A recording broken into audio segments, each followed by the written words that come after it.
daughter, my oldest, is going into kindergarten. Yours is in first, right? Your oldest is in first. Mm-hmm. And when we were looking at kindergartens, because it is so different in LA, we were trying to find the one that had the most kids going in it that looked like her. Not for any one reason for her to be, you know, not to be like secluded from anyone else or, you know, not to appreciate everything. It's just that I didn't want her to go into a classroom where she was the only one that looked like her and there were no one else that looked like her. Exactly. That was my biggest fear. We are raising young Black women and now a young Black little boy. And so it was important for us to like find somewhere where it represented our family as well and where she felt inclusive in that community. Do you feel like you have that for your kids, and do you feel like that is easily accessible maybe to people who aren't able to find things like Jack and Jill?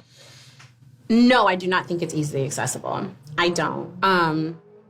And I don't think I have found that for my kids. I don't think I found that. We have Andrew in a situation, his school situation is very diverse. And what we love about the diversity in his school is that it's diverse on every level: economics, class, race, ability, physical ability, you know, emotional, mental. Like, it is a very, very, very diverse school.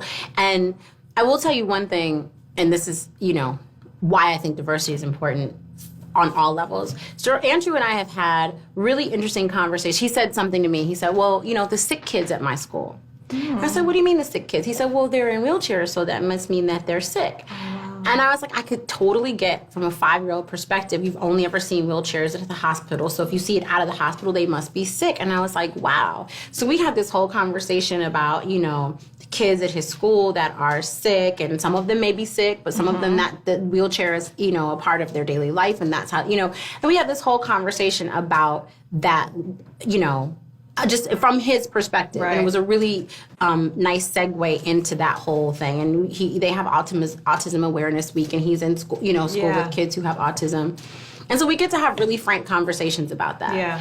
And I do think that that's how you build empathy, is understanding that everyone has a different path, everyone has a difference, you know. And while that's, you know, a different type of diversity, it's diversity nonetheless. And I do think that it helps him feel like, my hope is that it helps him think, wow, we're all different. Yeah. And my difference might be X, Y, and Z. And this person's difference is A, B, and Z, but we can all kind of be at the school together. Yeah. And if I can ask these questions and not feel ashamed asking these questions, then somebody can ask questions of me and not feel ashamed, and we can go back and forth. Right. You know? And that's community, right? I mean, that's how you build community. That's how you build community.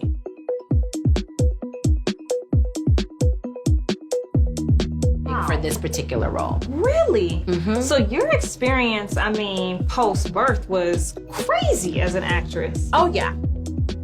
Oh, yeah. Okay, People so- called me fat. I had somebody call me fat to an actress. Was like, I was talking to my agent, and he was like, that girl is enormous. Like, she said that to my face.